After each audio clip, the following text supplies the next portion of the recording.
어떤 좀 나이 지긋하신 분이 교양고를 듣는데 그렇게 졸리더라는 거예요.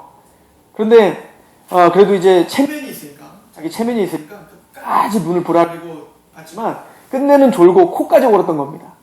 그러니까 너무 창피한 거예요. 그래서 근데 그 지인이 한 번 더 가자고, 이번엔 진짜 좋은 핸델곡을 이제 딱 이제 하는 교향곡이라는 거예요. 그래서 이러면 안 되겠다 싶어갖고 이 사람이 서점에 가서 핸델에 관련된 책을 샀다는 거예요. 그래서 핸델이 어떻게 음악을 시작했고 어떤 마음으로 어떤 상황 속에서 이런 곡들을 써냈는지를 하나하나씩 다 책을 봤다는 거예요. 줄거리를 봤다는 거죠. 그리고 난 다음에 교향곡을 딱 들었는데 그때부터 들리기 시작하는 거예요. 막 음이 높고 낮고 이것이 무슨 음이구나 이런 것을 알게 되니까 그 음악이 들리더라는 겁니다. 꼭 성경도 꼭 교향곡 같아요. 그래서 우리가 진짜 아무 의미 없이 읽으라니까 그냥 쭈라고 읽으면 항상 졸릴 수밖에 없어요. 성경은 유기체적으로 하나님이 구원받은 백성들에게 주신 메시지라면 목적이 있다는 거죠. 그래서 우리가 그 목적을 은혜 언약을 통해서 배웠던 거예요. 우리가 긴 강의였고 어찌 보면은 좀 암흑과 같은 강의였을 수도 있어요. 그런데 그 강의를 통해서 이 성경을 통해서 하나님이 하시고자 한 메시지가 무엇인지를 우리는 파악하려고 했단 말입니다. 그래서 이제부터 우리 오늘 언약 성경 세미나 3번째 시간 우리 메시아 언약은 그 은혜 언약의 핵심인 메시아, 우리가 잘 알고 있는 메시아라고 하는 것은 히브리어는 메시아라고 하죠. 마사오라고 하지만 헬라어, 신약 성경의 헬라어로 기록했을 때는 이 메시아가 그리스도예요. 그러니까 이 메시아 개념과 이 사상을 알지 못하면 성경을 이해할 수 없는 건 당연하죠. 왜냐면 우리가 잘 알고 있는데 우리는 뭐 이렇게 우리 배우잖아요. 성경은 1600년간 쓰여졌고 그리고 한 40여 명의 저자를 통해서 그리고 언어도 헬라어라 히브리어나 아람어라 또 쓰여진 시기도 다르고 또 왕도 썼고 또 철학자도 썼고 어부도 썼고 농부도 썼고 직업도 다르고 나이도 달라요. 사도 요한 같은 경우는 아주 노년에 한 90세나 100세가 넘었을 때 이 성경을 썼고 에레미야 같은 경우는 굉장히 어렸을 때 성경을 썼기 때문에 이 세대를 아우르는 이 성경 전체를 통하여서 근데 우리가 놀라운 것은 통일성을 이룬다는 거잖아요. 통일성. 이거 믿지 않는 사람들에게 성경이 왜 하나님 말씀이냐 이야기할 때 우리가 반복적으로 배우는 것 중에 하나예요. 그죠? 성경은 통일성을 이룬다. 그런데 성경이 통일성이 있습니다 라고 하는 성도들조차 우리들조차 과연 그러면 이 성경을 통해서 야 진짜 통일성이구나 기가 막히구나 이런 느낌을 받지 못하고 그냥 읽으라니까 읽고 통일성이 있다니까 통일성이 있구나 라고 생각하고 산단 말입니다. 그래서 우리가 창세기부터 계시록까지 명확한 어떤 통일성과 맥을 그 광맥을 흐르는 그 광맥을 찾으려고 하는 건데 그게 첫 번째는 은혜 언약이었고 그 은혜 언약 속에 내재되어 있는 것이 말하면 메시아 대망 사상인 거죠. 그죠? 그래서 구약 전체를 통해서 이 메시아를 뽑아낼 수 있는 눈이 이 강의를 통해서 좀 열려지길 소망하고요. 그런데 제가 사실은 메시아를 이거를 위해서 다시 한번 메시아에 대해서 다시 또 연구하고 또 저 나름대로 책을 읽어야 되잖아요. 또 여러 가지 책이 있지만 그 대표적인 책 두 권을 많이 참조를 했는데 보세요. 구약에 나오는 메시아 사상만 이만큼이에요. 그러니까 이거를 한 번에 할 수가 없다고요. 그죠? 근데 이걸 어떻게 할 거냐면 저는 이거를 세세하게 진짜 중요한 부분들을 다 뽑아갖고 또 이 책뿐만 아니라 여러 메시아에 관련된 논문들이나 이걸 다 읽어서 여러분들이 창세기를 읽어오면 창세기 관련된 메시아 부분들도 우리가 그냥 읽고 그냥 아무렇지도 않았던 내용들을 그 내용을 딱 멈춰서서 이게 왜 예수 그리스도를 그리고 있는 건지 또 이 창세기를 통해서 창세기 이 메시아 사상을 통해서 도대체 그럼 어떤 메시아를 성경은 가르쳐주고 있는지를 우리가 파악하는 게 중요해요. 근데 이게 지적인 거냐 단순히 지식적인 공부냐 그렇지 않다고 믿어요. 왜냐면 구약에 있는 유대인들이 예수님이 왔는데 그 사람들이 예수님을 믿지를 못했고 그 예수님을 믿는다고 따라다녔지만 항상 예수님에게 꾸지람을 당했단 말입니다. 그리고 나중에는 예수님께 십자가에 달리셨는데도 어떻게 했어요? 그들은 도망갔어요. 이거는 이사야서에 분명히 메시아 대망 사상의 한 맥을 이루는 거란 말이에요. 그 메시아는 고난의 종으로 온다는 거였죠. 그리고 어린 양으로 온다는 거였잖아요. 그런데 그 내용을 이해하지 못하니까 어떻게 되는 거예요? 자기 스스로 메시아관을 스스로 정립해놓고는 어떻게 하는 거예요? 자기가 만들어놓은 메시아관을 그게 메시아라고 믿으며 그렇게 따라다녔던 거잖아요. 예수님을 바라보면서도 마찬가지로 오늘날 교회 다니고 있으면서도 우리가 성경에서 말하는 메시아관을 제대로 이해하지 못해서 신앙을 한다고 하지만 제대로 된 신앙이 아닐 수도 있다라고 하는 중대한 경고이기 때문에 이거는 지식이 아니라 당연합니다. 그리고 저는 성경에서 그런 연구들이나 공부를 하지 않는 것은 하나님에 대한 모독이라고 생각합니다. 왜냐면 우리가 교회를 다니지만 성경을 그렇게 체계적으로 연구를 하고 또 그곳에서 예수님을 찾아내는 노력들을 우리가 하지 못한다는 것은 하나님이 이 성경을 주신 목적을 완전히 무시해버리는 거랑 똑같다고 생각하는 거예요. 누군가가 여러분들에게 편지를 보냈는데 그 편지의 맥이나 그걸 쓴 목적을 잊어버리고 그냥 그것을 내팽개친다면 그리고 나는 당신을 사랑해요라고 한다면 그거는 우리를 진짜 존중하는 것이 아닐 거란 말입니다. 마찬가지로 우리가 오늘 성경을 통해서 메시아에 대해서 우리가 조금 더 친숙해지고 그리고 성경을 통해서 우리에게 말하고자 하는 메시아가 무엇인지 그리고 성경이 우리에게 알려주고자 하는 것이 목적이 뭔지를 바로 아는 시간 되시길 소망합니다. 자, 메시아라고 하는 말을 좀 흔한 얘기로 하면 기름 부음 받은 자예요.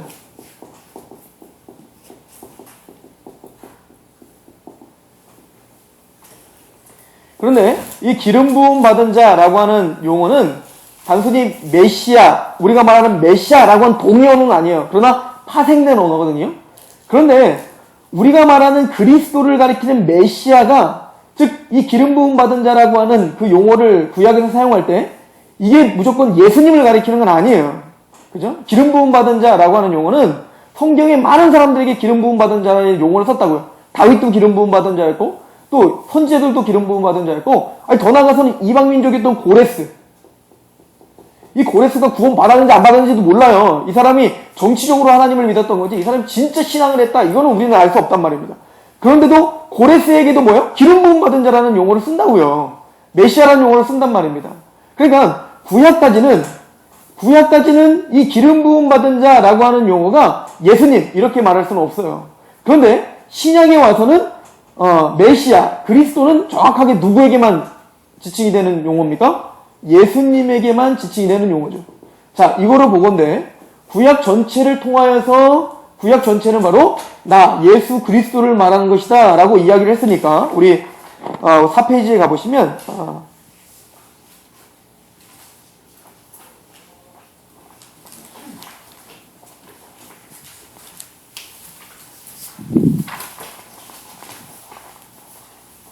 그래서 5페이지네요.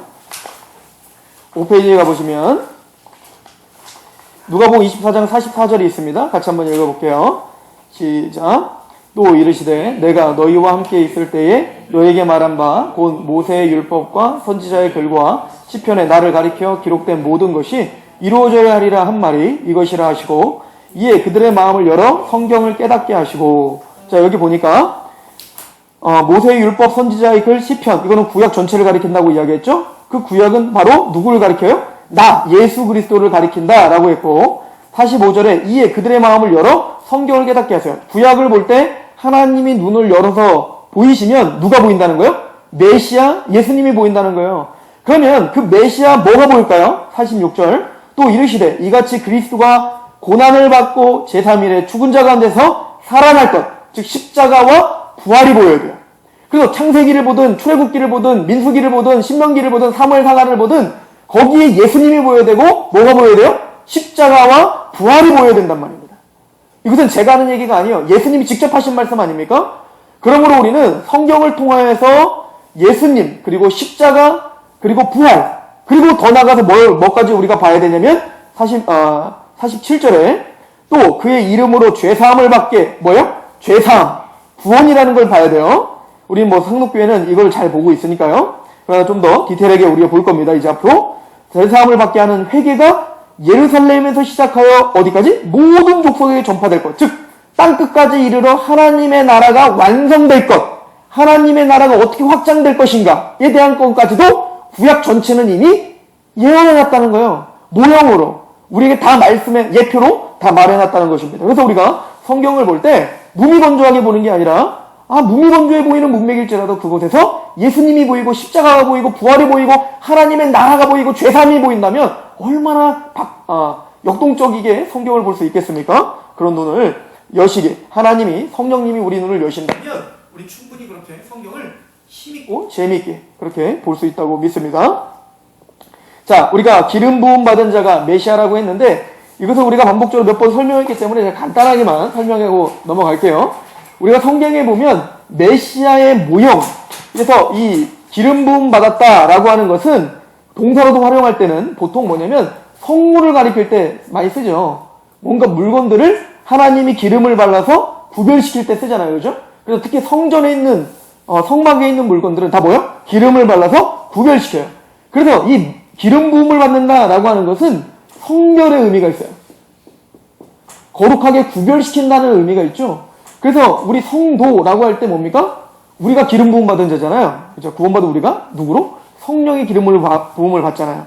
그래서 우리를 뭐라고 하냐면 성도, 즉 구별된 자라고 이야기하는 거죠. 그런데 이것이 물건이 아닌 사람에게 쓰일 때가 있어요. 그렇게 기름을 부을 때 사람에게 쓰일 때는 정확하게 세 가지 예만 사람에게 쓰여요. 뭐냐면 왕과 선지자와 제사장.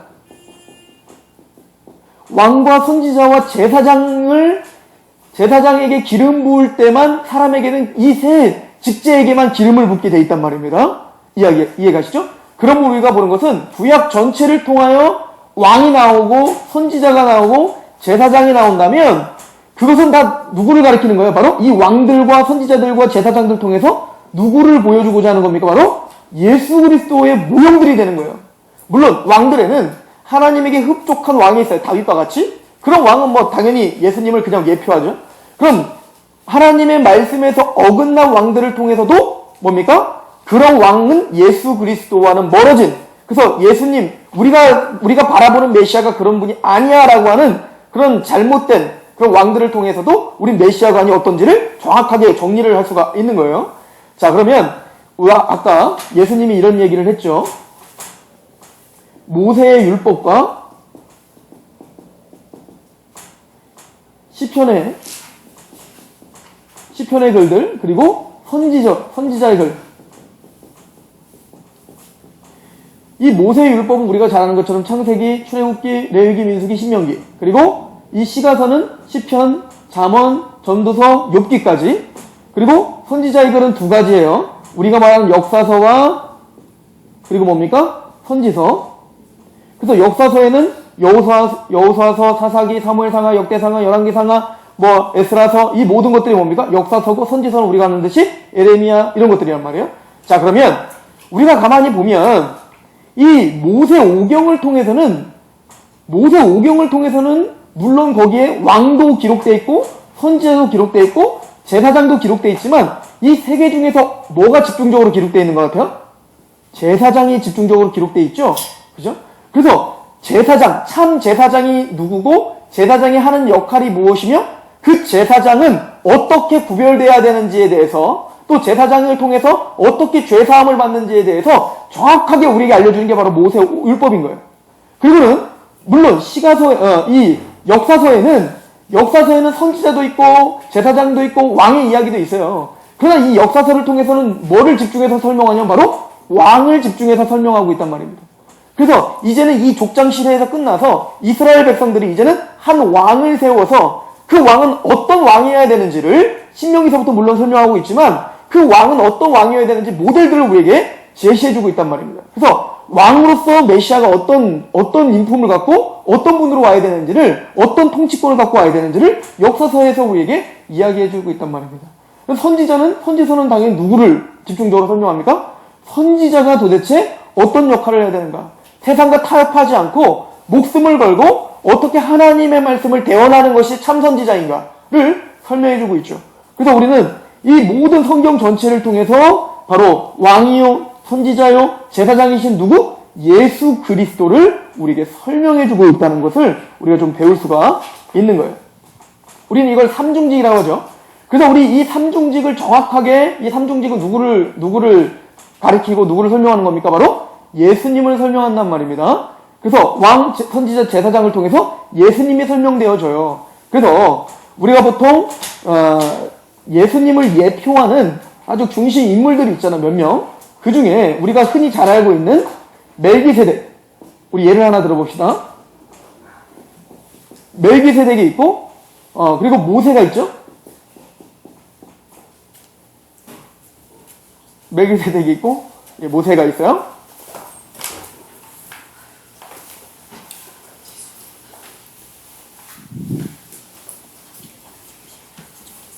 프린트 좀 해주실래요? 자, 성경에 나오는 멜기세덱이 있고 모세가 있죠. 자, 그리고 다윗이 있어요. 자, 우선 대표적인 우리 세 명만 좀 알아봅시다. 이 사람들은 정확하게 메시아가 누군지를 우리에게 설명해주는 좋은 인물들이란 말입니다. 그러면 이 멜기세덱은 보세요. 멜기세덱은 뭐예요? 왕이면서 뭐죠? 제사장이죠. 모세는 뭡니까? 모세는 제사장이면서 선지자의 역할을 하죠. 다윗은 선지자이면서 무슨 역할을 합니까? 왕의 역할을 하죠. 이해가세요? 그래서 이 인물들이 왕과 선지자와 제사장 중에 적어도 두 가지 정도의 직분을 같이 겸한단 말이에요. 그래서 이 멜기세덱을 통해서 왕이면서 제사장이 무슨 역할을 하는가. 예를 들어서 이 멜기세덱이 누굽니까? 아브라함이 멜기세덱에게 와서 절을 하죠. 그러면 어떻게 합니까? 10분의 1을 띄어서 멜기세덱에게 준단 말입니다. 그럴 때 이 멜기세덱을 통하여서 뭡니까? 히브리서 기자는 이 멜기세덱을 기록하여 아브라함의 모든 족속들은 누구에게 절을 해야 된다는 거예요? 누구에게 복종해야 된다는 거예요? 바로 예수 그리스도, 앞으로 오실 그 메시아, 멜기세덱의 반차를 쫓는 그 메시아를 통하여서 앞으로 이제 뭡니까? 복종해야 될, 즉 아론의 제사장 직분보다 훨씬 더 월등한 직분이 있다라는 것을 설명하기 위해서 멜기세덱을 우리에게 들어서 보여주신단 말입니다. 또한 모세를 통해서는 어떻게 합니까? 모세는 제사장으로서 어떤 역할을 하죠? 또 모세는 이스라엘 백성들이 다 죽어야 돼요. 그죠? 금신상을 만들었잖아요. 금송아지를 만들었잖아요. 그럴 때 다 죽여야겠다라고 했을 때 모세가 어떻게 합니까? 아버지 나를 죽여주세요. 여호와 나를 생명책에서 지워주시고 이들을 살려주세요 라고 하는 자기의 목숨을 희생하며 이들을 위해서 중보하는 자의 그 제사장의 본연의 모습이 무엇인지를 우리에게 설명을 해주고 있죠. 또 하나는 선지자의 역할인데 이 역할은 좀 이따가 중요하기 때문에 이따 다시 말씀을 드리도록 하겠습니다. 그리고 다윗 또한 마찬가지예요. 선지자로서 하나님의 말씀을 계속 듣는 자였어요. 그죠? 하나님의 말씀을 듣는 자였고 그 하나님의 율례와 그 말씀을 가지고 누구를 다스리는 왕이에요? 바로 이스라엘을 다스리는 왕으로서 예수님은 오시는 거예요. 즉 이런 인물들을 한 사람 한 사람을 통해서 우리는 바로 이 메시아인 예수님의 그 성품과 예수님의 심정과 예수님의 사역들을 우리는 바라볼 수가 있는 겁니다.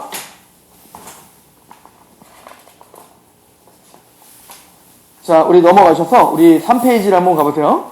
3페이지 가면 오경의 메시아가 있죠? 잘 나갑니다. 오늘은 집에 가서 나머지는 읽어보세요. 제가 큰 그림만 잡고 그리고 오늘 핵심적으로 해야 될 이야기들이 있어서 그 이야기들만 하고 넘어가려고 합니다. 자, 예를 들어서 제가 오경에 나와 있는 메시아들을 몇 가지를 좀 축약해서 한번 그 맥들을 한번 잡아볼게요. 우리가 앞으로 성경을 읽으면서 어떤 눈으로 우리가 성경을 봐야 될지를 한번 감을 잡아보는 거예요. 우리가 은혜 언약을 배웠기 때문에 우리가 반복적으로 몇 가지를 살펴보는 거기 때문에 이야기가 쉬울 거라 믿습니다. 먼저 첫 번째 언약은 아담에게 하나님께서 메시아를 보여주셨어요. 그죠? 메시아를 약속하셨는데 그 메시아는 창세기 3장 15절에 있는 것처럼 어떤 자입니까? 바로 15절 같이 한번 읽어보겠습니다. 4페이지에 있어요. 시작. 내가 너로 여자와 원수가 되게 하고 내 후손도 여자의 후손과 원수가 되게 하리니 여자의 후손은 내 머리를 상하게 할 것이요 너는 그의 발꿈치를 상하게 할 것이라 하시고. 자, 우리가 알고 있듯이 창세기 1장부터 11장까지는 전 우주적인 얘기를 하고 있었어요. 그리고 전 세계적인 이야기를 하고 있었고 12장부터는 한 민족도 아니고 한 사람에게 집중하고 있는 하나님을 보여주죠. 누굽니까? 아브라함이죠. 자, 이 아담이 3장에 타락을 했어요. 타락을 하자마자 그 인간을 얽어매고 있는 사탄이죠. 인간을 타락시킨 그 어둠의 권세, 죄의 권세를 밟는 메시아. 즉, 성경에서 제일 먼저 보여주는 메시아는 어떤 메시아입니까? 그 사탄의 권세를 뿌리채 철장 권세를 다 부셔버릴 메시아인 거죠. 그 메시아는 여자의 후손으로 바로 사람으로 오실 거에 대한 예언을 먼저 시작했어요. 자, 그럼 누구지? 아담은 항상 이런 고민에 빠졌어야 돼요. 그럼 누구지? 누가 그럼 진짜 메시아지? 그래서 하나님은 노아에게 설명을 해줬어요. 노아를 통해서 그는 누구의 후손이어야 되냐면 바로 셈의 후손이어야 된다라고 이야기하고 있어요. 그죠? 많은 열국 중에 가나안 족속도 있고 또 셈, 야벳 이런 여러 열국 중에 누구의 족속으로 와야 돼요? 오직 셈의 반열에서 와야 된다라는 것을 보여주는 거예요. 그래서 이 메시아가 할 일이 뭐냐면 창세기 9장 25절부터 보면 이에 이르되 가나안은 저주를 받아 그의 형제의 종들의 종이 되기를 원하노라 하고 또 이르되 셈의 하나님 여호와를 찬송하리로다. 가나안은 셈의 종이 되고 하나님이 야벳을 창대하게 하사 셈의 장막에 거하게 하시고 가나안은 그의 종이 되게 하시기를 원하노라 하더라. 아, 여기 보니까 성경의 스토리에 아주 중요한 부분이 시작점이 여기 있네요. 이 셈의 후손을 통해서 누가 박살이 날 거야? 가나안이 박살이 날 거예요. 이것은 뭘 지금 암시하고 있죠? 앞으로 아브라함의 후손들이 가나안 땅을 어떻게 할 걸? 정복할 걸 이미 설명해 주고 있다고요. 그것을 통해서 메시아가 어떤 메시아인지를 설명해 줄 거라고요. 즉 어떤 메시아입니까? 셈의 자손으로 올 거고 또 그 사람 뭡니까? 약속의 땅을 정복할 메시아인 거예요. 그러면 이 가나안 땅은 우리가 신약 성경으로 볼 때는 어디를 상징한다고 보면 돼요? 새하늘과 새 땅이죠. 하나님의 나라죠. 그 천국 유업을 셈의 반열에서 오는 메시아가 밟고 그들은 종이 될 것이다가 이제 그 성경의 스토리에 막을 올리고 있는 거예요. 아브라함 족속에 막을 올리고 있는 거죠. 자, 그리고는 다음 구절을 한번 보세요. 이제 아브라함에게 하는 메시지입니다. 창세기 12장 3절 같이 한번 읽어볼까요? 시작. 너를 축복하는 자에게는 내가 복을 내리고 너를 저주하는 자에게는 내가 저주하리니 땅의 모든 족속이 너로 말미암아 복을 얻을 것이라 하신지라. 아브라함. 자, 셈의 자손 중에 또 누구여야 돼요? 아브라함의 후예로 와야 돼요. 자, 성경은 점진적인 계시라고 했죠. 그래서 하나님은 창세기의 모든 걸 다 설명해 줄 때 그냥 확 던지는 게 아니라 조금씩 알려주는 거예요. 그 조금씩 여시는 걸 어디까지 조금씩 여시냐 바로 구약 전체에서 그렇게 하시는 거예요. 그리고는 그 조금씩 열었던 그 실체, 말씀, 그 말씀이고 진리이신 그분이 육체를 입고 진짜 우리에게 성취됐어를 보여주는 게 뭐예요? 신약인 거예요.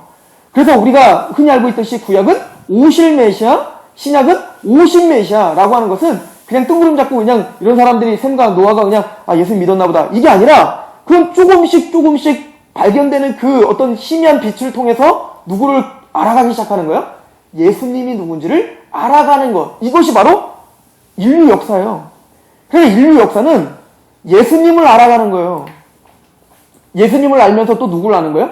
하나님을 아는 것. 이게 우리의 인생의 목적인 거예요. 제임스 패커가 하나님을 아는 지식에서 그런 이야기를 하더라고요. 우리 인생의 목적은 바로 하나님을 아는 것이다. 이건 성경에 있는 말씀이죠. 또 우리의 영생도 뭐예요? 하나님과 그의 아들이신 예수 그리스도를 아는 것이 영생인 거예요. 그래서 우리는 이 모든 인생들을 통해서 모든 이 인간의 역사를 통해서도 누구를 발견해야 되는 거냐? 바로 하나님을 발견하고 예수님을 발견하는 거. 그런 시각으로 우리를 바꿔주는 역할을 하는 게 뭐냐면 성경을 주신 목적인 거예요.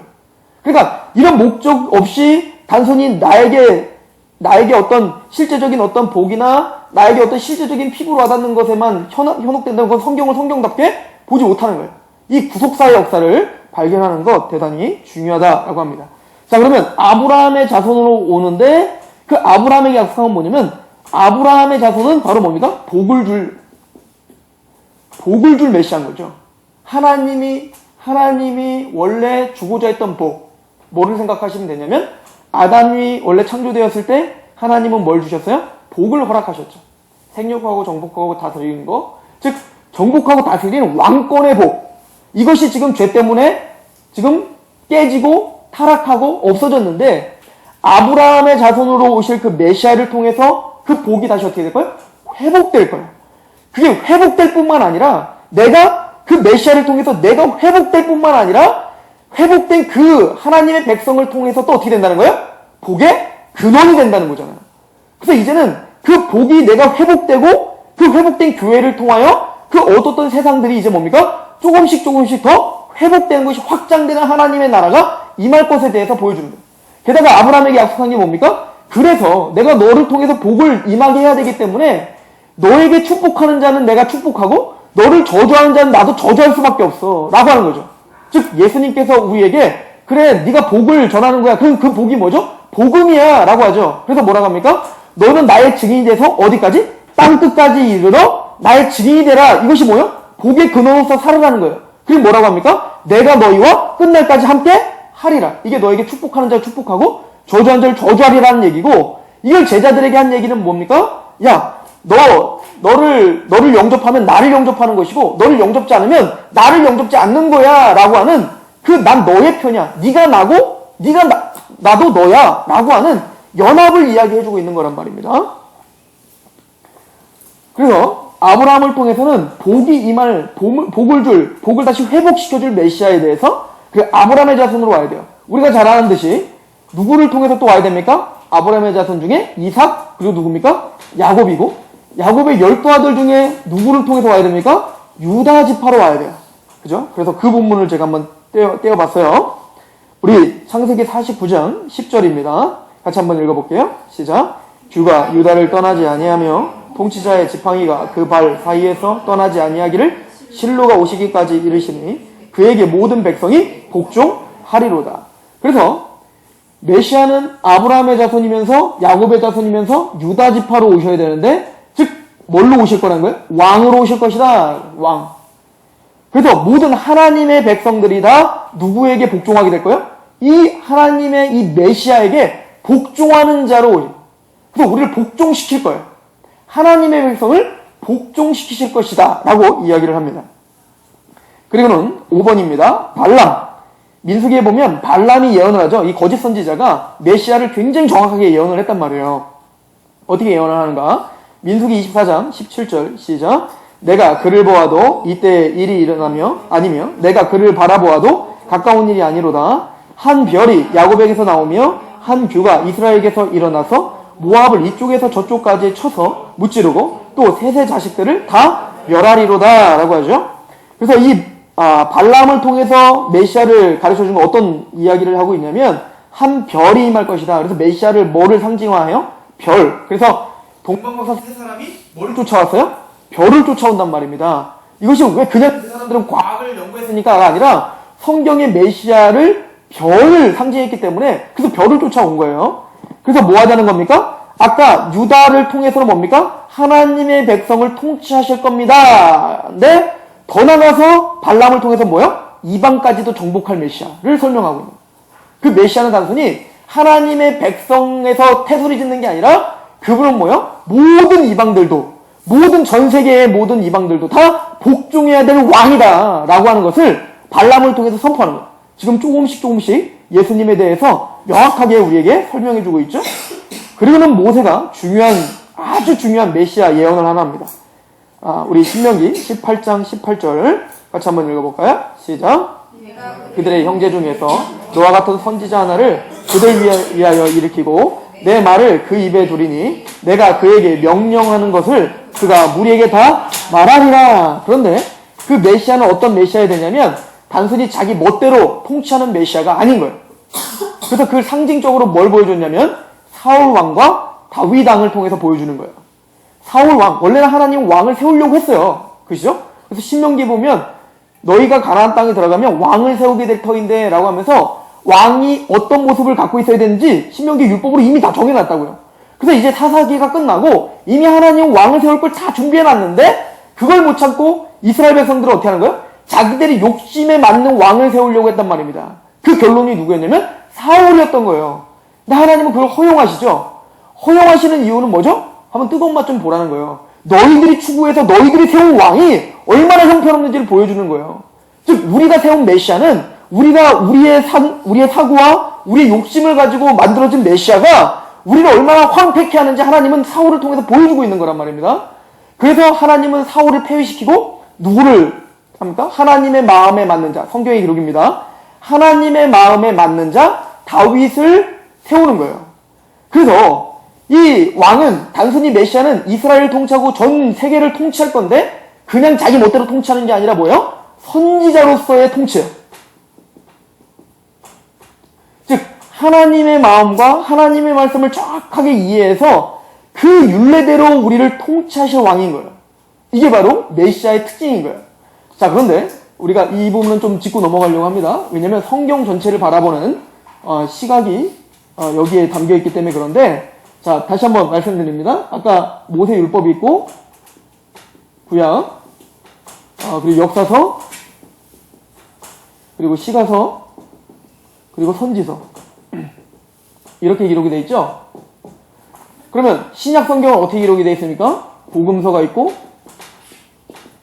그리고 사도행전, 역사서입니다. 그리고 서신서가 있죠? 시가서와 같이 성문서가 있어요. 그리고 선지서가 있는 것처럼 여기는 뭐가 있어요? 계시록이 있죠. 근데 오늘 예언해 봤더니 앞으로 오실 메시아는 누구냐면 너와 같은 선지자, 즉 나와 같은 선지자, 누구와 같은? 모세와 같은 선지자가 올 거라는 거예요. 이 모세와 같은 선지자는 어떤 선지자입니까? 모세는 다른 선지자와는 달라요. 다른 선지자는 꿈이나 환상이나 여러 간접적으로 보여줬지만 모세는 하나님을 직접 만났어요. 직접 하나님의 말씀을 직접 하나님의 손으로 쓴 율법을 받은 자란 말입니다. 그래서 성경도 말하기를 그 뒤로 모세와 같은 선지자가 일어난 적이 없다라고 선포하고 있단 말입니다.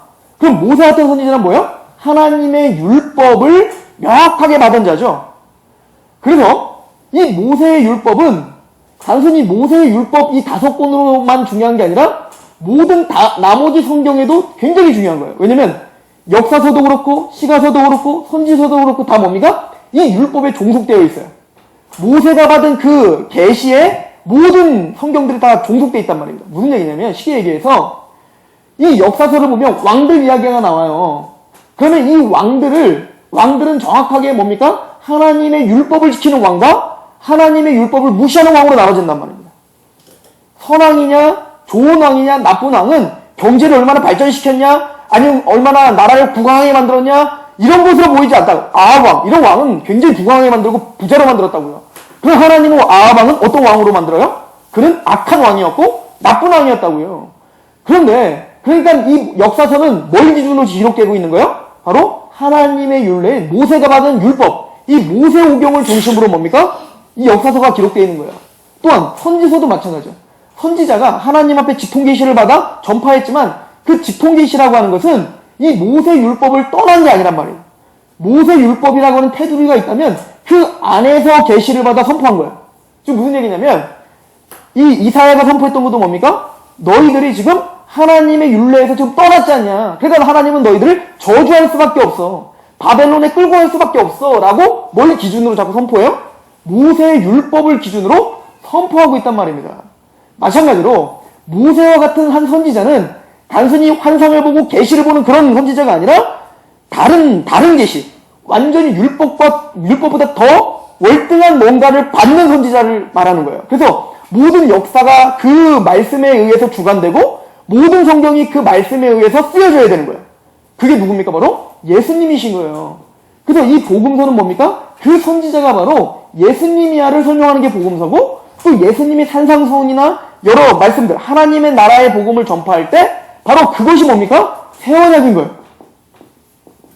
그래서 이 모세가 받은 것을 뭐라고 했어요? 옛 언약이라고 했고 이건 폐해지는 것이고 새해지는 것이고 이제는 뭐가 주장해야 돼요? 새 언약이 모든 역사와 모든 것을 주장해야 돼요. 성경은 이 새 언약의 필터로 걸러서 이제는 바라봐야 된다. 그래서 이 복음서는 모세의 율법이 모든 다른 구약 성경을 다 끌고 가는 것처럼 복음서가 나머지 사도행전도 이 복음을 갖고 어떻게 살아가는지 이 복음을 통해서 어떻게 구원을 받는지를 설명해 주는 거고 이 서신서도 뭡니까? 바로 이 복음이 어떻게 우리에게 적용되는지를 설명해 주는 거란 말이에요. 예수님은 복음서에서 굉장히 뭉뚱거리고 큰 얘기들만 해요. 야, 너는 하나님을 사랑하고 원수를 사랑해라 라고 이야기했대. 하나님은 형제를 사랑해 라고 이야기했단 말이에요. 원수들도 사랑해 오른뺨 때리면 왼뺨 돌려대 라고 이야기했단 말입니다. 근데 그것을 우리에게 실제적으로 적용하려면 너무 뚱그러 잡는 거예요. 어떻게 해야 되는 거지? 그래서 서신서에는 너희가 오른뺨을 맞으면 왼뺨을 돌려대는 방법이 무엇인지 구체적으로 설명이 되어지기 시작해요.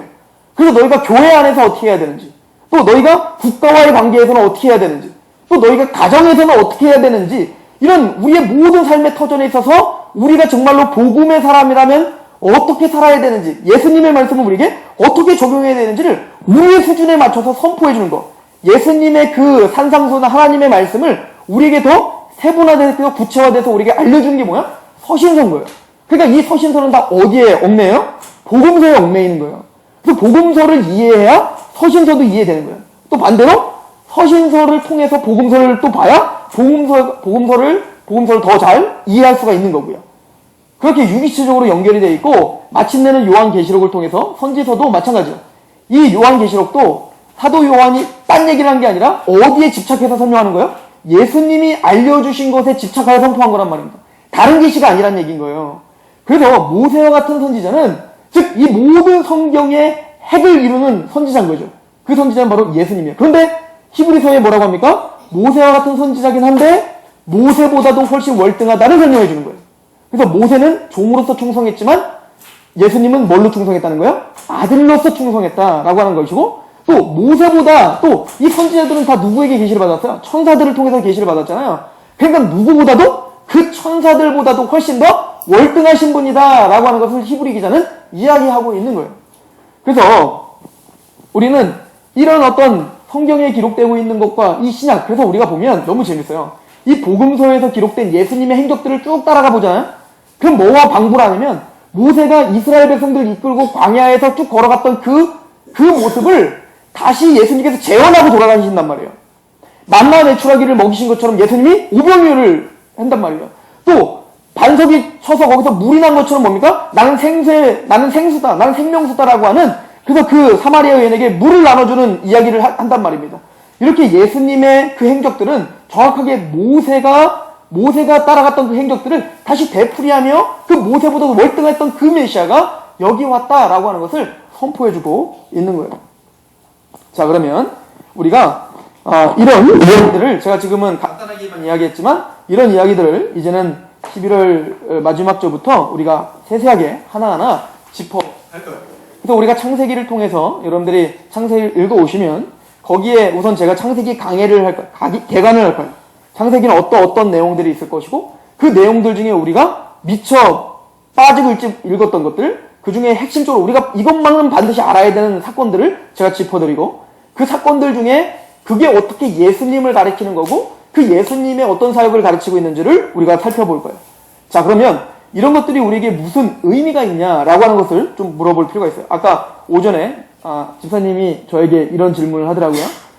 그러면은 구약에 있던 모든 선지자들이나 모세, 예를 들어 모세나 아브라함 같은 사람들, 이런 사람들은 예수님을 직접 알았던 겁니까? 이렇게 오실 줄 알았던 겁니까? 우리처럼 알진 못했겠죠? 그러나 이 구약에 있는 모든 역사를 기록되고 있는 모든 선지자들, 그게 아브라함이든 모세든 누구든, 그들의 존재는 물론 개인적으로는 하나님과 그들과의 관계가 있어서 그 하나님과의 관계 속에서 그들의 은혜를 받고 영광을 받는 것도 물론 중요하지만, 우리의 입장에서는 그들은 누굴 위해서 존재하는 거냐면 여러분들을 위해서 존재하고 있는 거예요. 지금 이 창세기부터 주도 면밀한 하나님의 이 모든 계획 속에서 메시아를 대망하고, 그럼 점진적으로 우리에게 이렇게 아주 치밀하게 하나님이 약속하고 있는 모든 약속들은 누구를 위한 준비냐면 바로 저와 여러분들을 위한 준비라는 것을 아시면 되는 거예요. 자, 우리 베드로전서 1장을 보세요. 모세가 들으면 기분 나쁘겠지만 성경이 그렇게 얘기하고 있기 때문에 어쩔 수 없어요.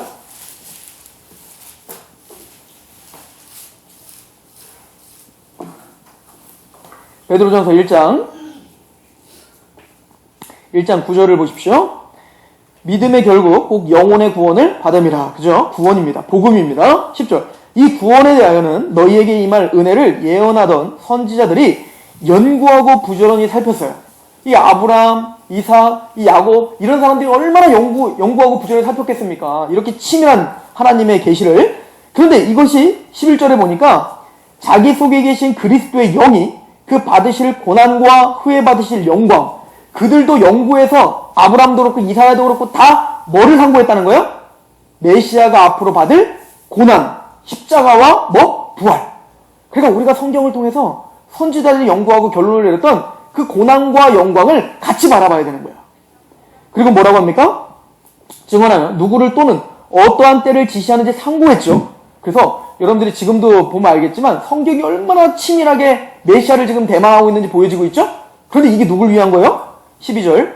이 섬긴 바가 자기를 위한 것이 아니요. 그러니까 자기 세대를 위한 게 아니라는 거예요. 그럼 누구를 위한 겁니까? 너희를 위한 것임이 계시로 알게 되었으니 이것은 하늘로부터 보내신 성령을 힘입어 복음을 전하는 자들로 이제 너희에게 알린 것이요 천사들도 살펴보기를 원하는 것이다 라고 합니다. 누구를 위한 것이라고요? 우리 교회를 위한 거라는 거예요.